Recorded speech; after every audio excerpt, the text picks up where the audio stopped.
राधे राधे साथियों। आज हम आप लोगों के लिए 2024 लोकसभा से मोस्ट इम्पॉर्टेंट क्वेश्चन लेके आए हैं। इन क्वेश्चनों के बारे में आपको पता होना बहुत ज़रूरी है। यहाँ से आपके एग्ज़ाम में 1 से 2 नंबर के क्वेश्चन आसानी से बन जाएंगे, तो इसलिए आपको वीडियो को पूरा और अंत तक देखना है, ताकि किसी भी प्रकार का क्वेश्चन बनता है लोकसभा से तो आप आसानी से उसको कर सकें। ठीक है, तो पूरी वीडियो को अंत तक देख लेना। अगर आप चैनल पर नए हैं, चैनल को सब्सक्राइब कर लेना, बेल आइकन क्लिक कर लेना, ताकि आपके पास सारे नोटिफिकेशन टाइम टू टाइम पहुँचते रहें, हम जो भी अपडेट डालते हैं। और अगर आपको डेली न्यूज़पेपर चाहिए तो मैंने एक व्हाट्सएप चैनल बना रखा है, जिसका लिंक आपको डिस्क्रिप्शन मिल जाएगा, ज्वाइन कर सकते हैं, जहाँ पर मैं डेली न्यूज़पेपर डाल देता हूँ पीडीएफ में। तो एक ही जगह पर आपको सारे के सारे न्यूज़पेपर पीडीएफ में मिल जाएंगे, लिंक डिस्क्रिप्शन में है। ठीक है, चलते हैं क्वेश्चन की तरफ। साथियों, क्वेश्चन नंबर 1 है, इंपॉर्टेंट क्वेश्चन है, इसको मार्क कर लेना। अनारक्षित निर्वाचन क्षेत्र से जीतने वाली सबसे कम उम्र की आदिवासी महिला कौन है? तो अनारक्षित निर्वाचन क्षेत्र से जीतने वाली सबसे कम उम्र की आदिवासी महिला है प्रियंका जारकीहोली। ऑप्शन बी यहाँ पर राइट आंसर है। इंपॉर्टेंट क्वेश्चन है, मार्क कर लेना। ऐसे क्वेश्चन पूछ लिए जाते हैं एग्जाम के अंदर। सबसे कम उम्र की आदिवासी महिला बनी है प्रियंका जारकीहोली। ठीक है, ऑप्शन बी यहाँ पर राइट आंसर है। आप इनकी यहाँ पे पिक्चर भी आप देख सकते हैं। ठीक है साथियों, क्वेश्चन नंबर 2 है, ये भी इंपॉर्टेंट क्वेश्चन है, काफ़ी इंटरेस्टिंग क्वेश्चन है। किस उम्मीदवार ने सबसे ज़्यादा वोटों के अंतर से चुनाव जीता है?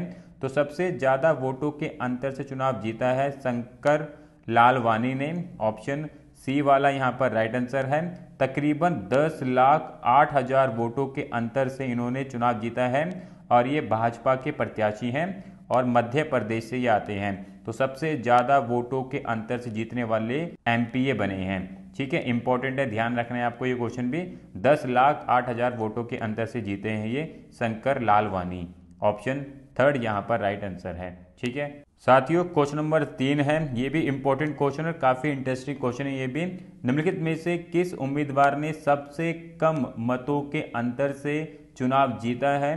तो सबसे कम मतों के अंतर से चुनाव जीतने वाले प्रत्याशी बने हैं रविंद्र दत्ताराम वायकर। ऑप्शन फर्स्ट वाला यहाँ पे राइट आंसर है। इन्होंने मात्र 48 वोटों के अंतर से चुनाव जीता है, और ये महाराष्ट्र से आते हैं। तो काफ़ी कम मतों के अंतर से जीतने वाले एमपीए बने हैं, इसलिए काफ़ी इंपॉर्टेंट है, ध्यान रखना है आपको। इन्होंने मात्र 48 वोटों के अंतर से ये चुनाव जीता है। ठीक है, चलते हैं नेक्स्ट क्वेश्चन की तरफ।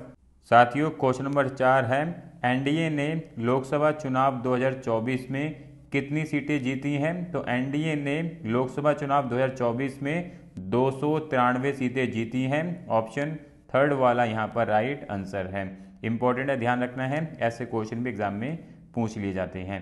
ठीक है साथियों, क्वेश्चन नंबर 5 है, इस चुनाव में इंडी गठबंधन ने कितने लोकसभा निर्वाचन क्षेत्र जीतने में कामयाबी हासिल की है? तो इंडी गठबंधन ने टोटल 234 सीटें जीतने में कामयाबी हासिल की है। ऑप्शन फोर्थ वाला यहाँ पर राइट आंसर है। ठीक है, चलते हैं नेक्स्ट क्वेश्चन की तरफ। साथियों, क्वेश्चन नंबर 6 है, वेरी इंपॉर्टेंट क्वेश्चन है, मार्क कर लेना। और ये क्वेश्चन काफ़ी बार एग्जाम में देखा भी गया है। तो विपक्ष का नेता नियुक्त करने के लिए किसी पार्टी को लोकसभा में कम से कम कितनी सीटें चाहिए? तो विपक्ष का नेता नियुक्त करने के लिए किसी भी पार्टी को कम से कम 55 सीटें चाहिए होती हैं। ऑप्शन थर्ड वाला यहाँ पे राइट आंसर है। इंपॉर्टेंट है, ध्यान रखना है आपको ये। ठीक है साथियों, क्वेश्चन नंबर 7 है, इनमें से कौन 2024 का लोकसभा चुनाव जीतने वाला सबसे युवा उम्मीदवार है? तो सबसे युवा उम्मीदवार बनी है संभावी चौधरी। ऑप्शन थर्ड वाला यहाँ पर राइट आंसर है। संभावी चौधरी सबसे युवा उम्मीदवार बनी है। यहाँ पे आप इनकी पिक्चर देख सकते हैं। इसका राइट आंसर ऑप्शन थर्ड वाला है, ध्यान रखना है आपको, ये भी इंपॉर्टेंट क्वेश्चन है। ठीक है साथियों, क्वेश्चन नंबर 8 है, लोकसभा चुनाव 2024 जीतने वाले सबसे उम्रदराज उम्मीदवार कौन है? तो सबसे उम्रदराज उम्मीदवार हैं टीआर बालू। ऑप्शन फर्स्ट वाला यहाँ पे राइट आंसर है, और यहाँ पे इनकी आप पिक्चर देख सकते हैं। ये सबसे उम्रदराज उम्मीदवार बने हैं एमपी। ठीक है, चलते हैं नेक्स्ट क्वेश्चन की तरफ। साथियों, क्वेश्चन नंबर 9 है, किस निर्वाचन क्षेत्र के नागरिकों ने सबसे अधिक संख्या में नोटा वोट डाले हैं? तो वो कौन सा निर्वाचन क्षेत्र है? तो वो है इंदौर। इंदौर में सबसे ज़्यादा नोटा वोट डाले गए हैं, और इनकी संख्या आप यहाँ पे देख सकते हो 2,18,000 674 जो है नोटा वोट डाले गए हैं और ये अब तक के सबसे ज़्यादा नोटा वोट डाले गए हैं। तो इम्पोर्टेंट है, ध्यान रखना है, इंदौर के अंदर ये नोटा वोट डाले गए हैं, तो इस लिहाज से काफ़ी इंपॉर्टेंट ये बन जाता है क्वेश्चन। ठीक है, चलते हैं नेक्स्ट क्वेश्चन की तरफ। साथियों क्वेश्चन नंबर 10 है, केंद्र सरकार बनाने के लिए लोकसभा सीटों की न्यूनतम संख्या कितनी होनी चाहिए? तो केंद्र सरकार बनाने के लिए लोकसभा सीटों की न्यूनतम संख्या 272 होनी चाहिए। ऑप्शन सी यहाँ पर राइट आंसर है। ठीक है, चलते हैं नेक्स्ट क्वेश्चन की तरफ। साथियों क्वेश्चन नंबर 11 है, वेरी इंपॉर्टेंट क्वेश्चन है, मार्क कर लेना, और काफ़ी बार ये क्वेश्चन एग्जाम में पूछा भी गया है। लोकसभा चुनाव लड़ने के लिए न्यूनतम आयु क्या है? तो लोकसभा चुनाव लड़ने के लिए न्यूनतम आयु 25 वर्ष। ऑप्शन बी वाला यहाँ पर राइट आंसर है। काफ़ी इंपॉर्टेंट है, ध्यान रखना है आपको, ये क्वेश्चन काफ़ी बार एग्जाम में पूछ लिए जाते हैं। ठीक है, और अगर आपको हमारी वीडियो ठीक लग रही तो लाइक भी जरूर कर देना। साथियों क्वेश्चन नंबर 12 है, ये भी वेरी इंपॉर्टेंट क्वेश्चन है, इसको भी मार्क कर लेना। लोकसभा चुनाव 2024 कब शुरू हुए थे? तो लोकसभा चुनाव 2024 19 अप्रैल से शुरू हुए थे। ऑप्शन बी यहाँ पर राइट आंसर है, और इम्पॉर्टेंट है, ध्यान रखना है, ऐसे क्वेश्चन काफ़ी बारी डायरेक्टली पूछ लेते हैं, तो फ्री के नंबर रहते हैं, तो आपको इन क्वेश्चनों को ध्यान में रखना है। ठीक है साथियों, क्वेश्चन नंबर 13 है, यह चुनाव कितने चरणों में आयोजित किए गए? तो यह चुनाव टोटल 7 चरणों में आयोजित किए गए। ऑप्शन डी यहाँ पर राइट आंसर है। ठीक है साथियों, क्वेश्चन नंबर 14 है, ये भी काफ़ी इंपॉर्टेंट क्वेश्चन और एग्जाम में पूछ लिया जाता है। स्वतंत्र भारत का पहला लोकसभा सत्र कब आयोजित किया गया था? तो स्वतंत्र भारत का पहला लोकसभा सत्र जो है 13 मई 1952 को आयोजित किया गया था। ऑप्शन थर्ड वाला यहाँ पर राइट आंसर है। इंपॉर्टेंट है, ध्यान रखना है आपको ये। चलते हैं नेक्स्ट क्वेश्चन की तरफ। साथियों क्वेश्चन नंबर 15 है, ये भी इंपॉर्टेंट क्वेश्चन है, मार्क कर लेना। कितने देशों के गणमान्य प्रधानमंत्री नरेंद्र मोदी की शपथ समारोह में उपस्थित हुए थे? तो शपथ समारोह में टोटल 7 देशों के गणमान्य उपस्थित हुए थे। ऑप्शन डी वाला यहाँ पर राइट आंसर है। ठीक है साथियों, क्वेश्चन नंबर 16 है, 18वीं लोकसभा का वित्त मंत्री कौन है? तो 18वीं लोकसभा का वित्त मंत्री है निर्मला सीतारमण।